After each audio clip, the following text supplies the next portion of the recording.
દઉં છું આખું.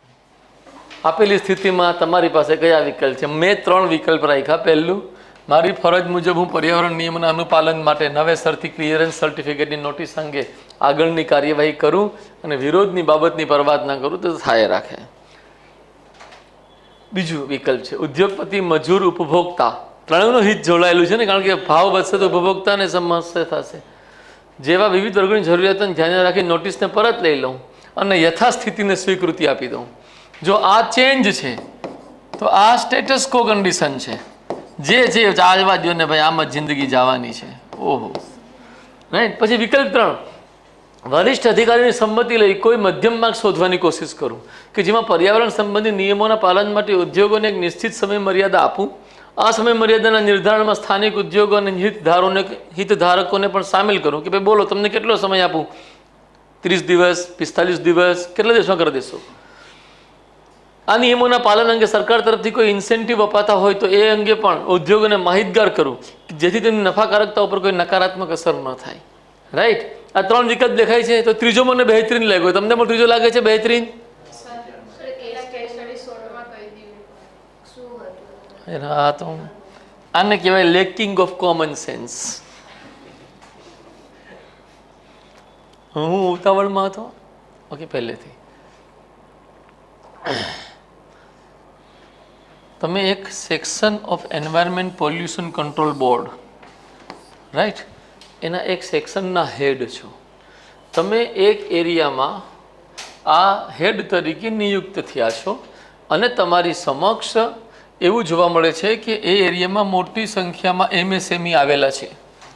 આ તમામ MSMEને નો ઓબ્જેક્શન સર્ટિફિકેટ, આપણે અંગ્રેજી ભાષામાં બોલીએ, શું લીધું છે અહીંયા? There were large number of, હા, ગ્રાન્ટેડ ક્લિયરન્સ, રાઈટ. તો અનાપત્તિનો આપણે અંગ્રેજી કરશું ક્લિયરન્સ. આપી દીધેલું છે, પરંતુ તમને ખબર પડી, તમને ખબર પડી કે તમે આ બધા ઉદ્યોગોમાં બહારના પ્રવાસી કારીગરો અથવા મજૂરોને પણ નોકરી મળે છે. મોટા ભાગના ઔદ્યોગિક એકમો એવા છે કે જેની પાસે આ ક્લિયરન્સ છે, બરાબર.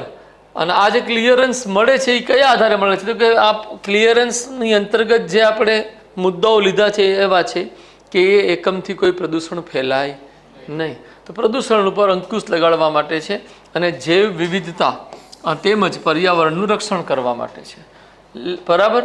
પરંતુ વ્યવહારમાં આ કાર્યમાં બાધા આવી રહી છે. એટલે અહીંયાથી છે ને અહીંયા સીમિત થઈ જાય છે. The environmental clearance seeks to curb industries and projects that supposedly hamper environment and living species in the region.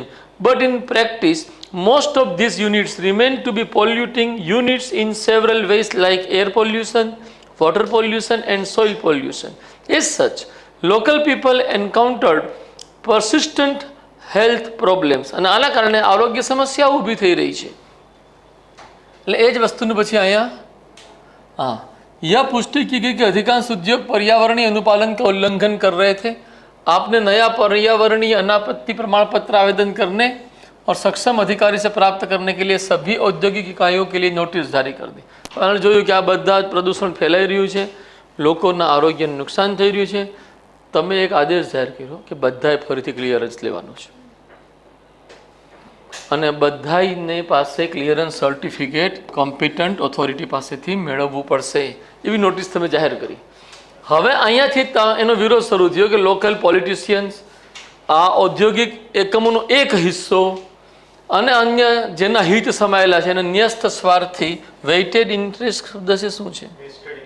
Vested interest જેવા લોકો તમારી સામે આવી ગયા. મજૂરો પણ તમારી સામે આવી ગયા અને બેરોજગારીને લોકોને સંકટ લાગતું હતું. ભાઈ બરાબર છે, ઓલા લોકો શું કામ આવી ગયા? એના હિત વિરોધાભાસ થઈ રહ્યા છે. મજૂરો શા માટે સામે આવ્યા? તો કે એ લોકોનો રોજગાર ઉપર સંકટ છે. ઉદ્યોગ માલિકો એવી દલીલ આપી કે ભાઈ આવી સખત કાર્યવાહી શરૂ ન કરવી જોઈએ, કારણ કે આનાથી એકમો બંધ થશે, અમને નાણાકીય નુકસાન થશે અને બજારમાં સપ્લાય ઘટી જશે. સપ્લાય ઘટવાથી ઉપભોક્તાઓને પરેશાની થશે, રોજગાર ઘટવાથી મજૂરોને પરેશાની થશે. શ્રમિક સંઘને भी अपने आपको इकाइयों को बंद करने के लिए श्रमिक संघे પણ એવું કીધું કે ભાઈ આ બંધ કરો તમે. ધમકી પણ મળવા માંડી કે જો ના કર્યું તો તમારી તો પથારી ફેરવી નાખશું અમે, રાઈટ. પછી લોકલ NGO એમ કહે છે કે ના ના આ પર્યાવરણનું પ્રદૂષણ તો રોકવું જ જોઈએ. આપણા સાથી કર્મચારીઓ પણ આપણને કહે છે કે બેટા આ કર નાખ, કાંઈ વાંધો નહીં, જોઈ લેશું. ભાઈ બરાબર સમજાય. આવી કંઈક પરિસ્થિતિ છે. હવે છે प्रदत्त परिस्थिति में आपके पास कौन से विकल्प उपलब्ध है? तो पहला विकल्प है मारी फरज मुजब હું કામ કરું, મતલબ જે નોટિસ આપી છે એની પર આગળની કાર્યવાહી. બીજી ફરજ છે કે આપણે જેવું આ બધાની વાત સ્વીકાર લઈએ, સાચી માગણીઓ છે અને એ પ્રમાણે રહે. ત્રીજી ફરજ છે કે ત્રીજો વિકલ્પ છે કે ભાઈ હું આ લોકોને સમય આપું, સરકારને ઇન્સેન્ટિવ મળતા હોય તો એ ઇન્સેન્ટિવ આપું અને એ લોકોને ઇન્સેન્ટિવ અપાવડાવું જેથી કરીને લોકોનો નફો ન ઘટે. પર્યાવરણના નિયમોના પાલન માટે આપણને સમય મર્યાદા વધારી દે કે તમે કરો યાર.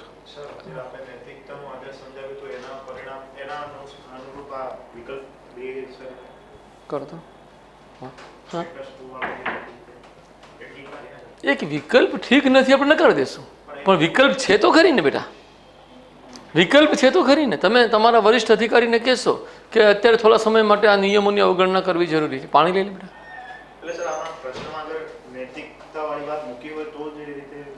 નહીં દીકરા, આમાં સાંભળ, વિકલ્પ એક એવી વસ્તુ છે કે જેમાં તમે બધું વિચારશો એઝ મેક્સિમમ એઝ પોસિબલ. જેમ કે મેં 3 આપ્યા, તમે 5 આપી શકો, પણ આપણી પાસે ટાઈમ ઓછો છે એવું માનીને હું કરતો હોઉં છું, રાઈટ. વિકલ્પ તો એવો જ છે કે તમે ભ્રષ્ટાચાર કરવાનો પણ વિકલ્પ હોય. હવે બધા 10,000 મોકલાવજો, બધાને મળી જાય ક્લિયરન્સ.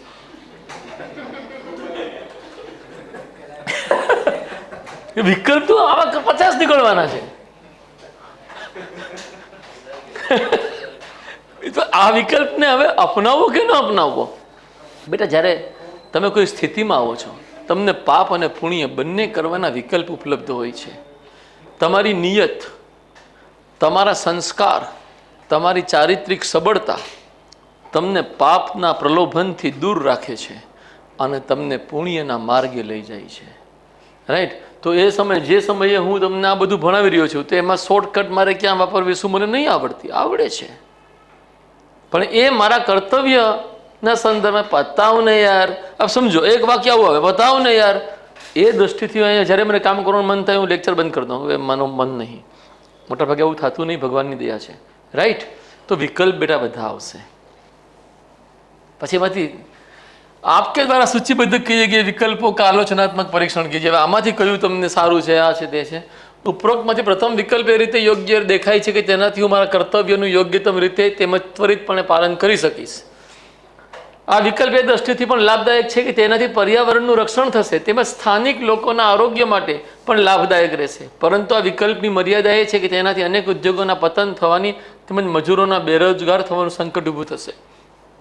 આ સિવાય આ વિકલ્પથી સપ્લાય ચેનમાં બાધા ઊભી થશે કે જેનાથી અછત તેમજ ફુગાવો સર્જાશે અને ઉપભોક્તાઓ પર નકારાત્મક અસરો થશે. આવી સ્થિતિમાં આ વિકલ્પ યોગ્યતમ જણાતો નથી. બીજા વિકલ્પમાં સામાજિક આર્થિક લાભ તો છે પરંતુ પર્યાવરણ તેમજ માનવ આરોગ્યને નુકસાન થાય છે. આ વિકલ્પથી ઉદ્યોગો સતત ચાલુ રહેશે અને મજૂરોનો રોજગાર બાધિત નહીં થાય. આ વિકલ્પથી ફુગાવા જેવી સમસ્યાઓ પણ ઊભી થશે નહીં. બીજી તરફ આ વિકલ્પથી પર્યાવરણ ક્ષરણ વધતું જશે તથા પ્રદૂષણની સમસ્યા વિકરાળ બનતી જશે. આ સિવાય બીજા વિકલ્પથી માનવ આરોગ્ય માટે સંકટની સ્થિતિ ઊભી થઈ શકે છે. હજી એક વાત, આવી પરિસ્થિતિઓમાં બીજો વિકલ્પ પણ યોગ્યતમ જણાતો નથી. મારા ભાઈ બહેનો, આ બેના મેં નેગેટિવ લીધા જ, પોઝિટિવ તો ઓલામાં લખી જ દીધા છે મેં, એટલે મેં એને લીધેલું નથી, કારણ કે એનાથી આમ થશે તેમ થશે, આલોચનાત્મક પરીક્ષણ યાદ કરી દીધું છે આપણે, રાઈટ. એટલે અહીંયા એક વસ્તુ જોડવાની આવે કે આ વિકલ્પ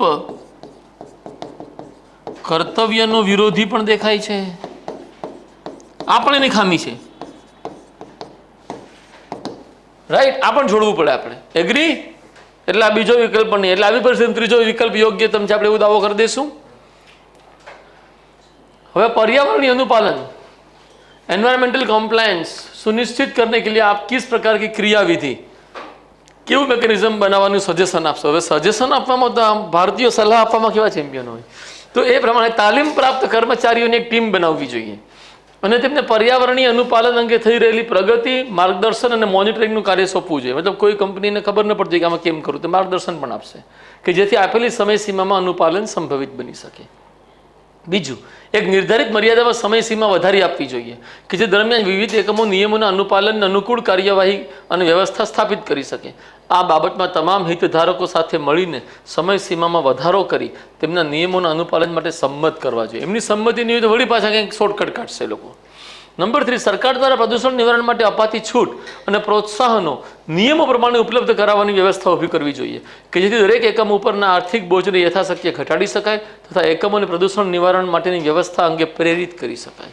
ચોથું, આપેલી સમયસીમામાં કાર્ય ન થયું હોય તો નિર્ધારિત નિયમો મુજબની કાર્યવાહી ત્વરિત શરૂ કરે એવી એક સંકલન આધારિત ટીમ બનાવવી જોઈએ. એ આ ટીમ મારે સંકલન કરશે. કોઈ કહેશે કે ભાઈ આ તો સમય આ બધો આ વંઠેલો જ છે, ઓકે, ઉડાડો આને, बात गले उतरे, ओके चलो. पछीनो प्रश्न है, अपने विकल्पों का उपयोग करने में आपको किन नैतिक दुविधाओं का सामना करना पड़ा? पहलू, पर्यावरण रक्षण पर ध्यान आपવું કે લોકોની જરૂરિયાતો, રોજગાર અને ઔદ્યોગિક વિકાસ ઉપર ક્યાં જવું? પર્યાવરણ કે વિકાસ? બીજું, વહીવટી સ્તરે જડતાપૂર્વક નિયમ પાલન પર ભાર આપવો કે પરિસ્થિતિ પ્રત્યે સમાનુભૂતિપૂર્ણ અભિગમ અપનાવીને જન ભાગીદારી સાથે નિર્ણયો લેવા? તમે નિયમ પ્રમાણે ભાઈ ચાલશે, ભાઈ કોઈને કંઈ લેવા દેવા નહીં, જેમ જે થવાનું એ થાય, એવું પણ થઈ શકો. અને તમે એવું પણ વિચારો કે ના, આ બધા જ બાબતોમાં આપણે સમાધાન આપવું છે. આપણે ફક્ત નિયમ પાલન માટે નથી, આપણે પ્રગતિ માટે પણ છીએ. પછી ત્રીજું, છેવાડાના લોકો એટલે કે શ્રમિક વર્ગ અને ગરીબ વર્ગની રોજગાર, વ્યાજબી કિંમતો વગેરે જેવી તાત્કાલિક જરૂરિયાતો પર ધ્યાન આપવું કે પછી સતત વિકાસ આધારિત તેમની લાંબા ગાળાની જરૂરિયાતો પર ધ્યાન આપવું? લાંબા ગાળાની જરૂરિયાતમાં આરોગ્ય, ભાઈ વાત બરાબર સમજાય છે? લાંબા ગાળાની જરૂરિયાત છે પર્યાવરણ, રાઈટ, સ્વચ્છ પર્યાવરણ. તો એ લાંબા આ પણ જરૂરિયાત જ છે, પરંતુ આ તાત્કાલિક રીતે આપણને અસર કરતી નથી, રાઈટ. એક જણને મેં એવું કીધું, સાધુ નામ સાંભળ્યું, સુબોધ દાદા, એને મેં કીધું કે ભાઈ ઓલો અહીંયા મેં ખરું કીધેલું, આપણે વાત થઈ હતી, ત્યાગમાં દમન જ હોય, આવી ચર્ચા થઈ હતી ખોટી આપણી વચ્ચે. પછી મેં એવું કીધું હતું કે ભાઈ મને ચોકલેટ, એનું મેં શોર્ટ એ બનાવીને મૂક્યું આપણે કે 5 વર્ષની ઉંમરે ચોકલેટ જે ભાવતી હતી એ શોર્ટ મેં એમને બતાવ્યું. એમણે મને માર્ગદર્શન જે આપ્યું, હું એકદમ ચોંકી ગયો કે ત્યાગ એટલે નથી થતો, સોરી, ત્યાગ એટલે તો થાય છે જે તું બોલ્યો, પરંતુ એના કરતાં ત્યાગ એટલે થાય છે, આ બધી વસ્તુ એટલે છૂટી જાય છે જ્યારે આપણને ખબર પડે કે જેટલી મજા આ બધા ભોગ વિલાસમાં આવે જ ને એના કરતાં વધારે મજા આધ્યાત્મિક આનંદમાં છે. જ્યારે એને એ રસ મળી જાય છે ને કે ઓ અહીંયા તો આવો આનંદ છે, તો એને આ બધો આનંદના કામો લાગવા લાગે છે. ફોર એક્ઝામ્પલ, કે આપણે સ્માર્ટફોન વાપર્યા પછી આપણને નાનો ફોન ગમે છે? તો જ્યાં સુધી સ્માર્ટફોનનો અનુભવ થયો નથી ત્યાં સુધી જે વ્યક્તિ નાનો ફોન ચલાવી રહ્યો, જેમ કે મારા મધર, એ ઓલો એને શું કહેવાય, કેવો ફોન કહેવાય ના, કીપેડ ફોન ચલાવે છે મારા મમ્મી. મને સ્માર્ટફોનમાં મજા ના આવે, મને ન ફાવે, આમ કરીને ન કરી રહ્યા છે.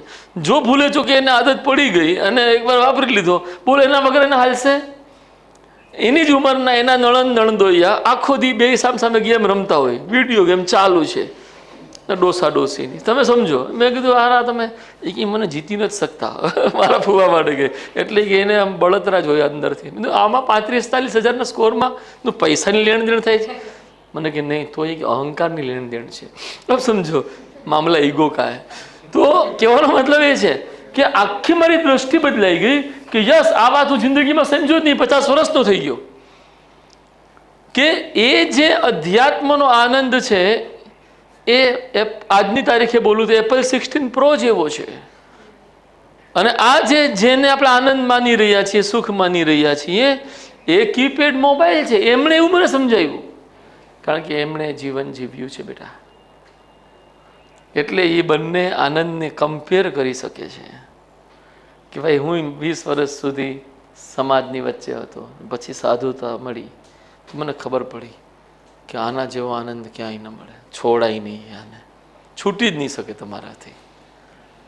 તો એમને મારા છોકરાઓ લાંબા ગાળાની જરૂરિયાત, ટૂંકા ગાળાની જરૂરિયાત બે આપણને પ્રભાવિત કરતી હોય. લેક્ચરને વિરામ આપીએ.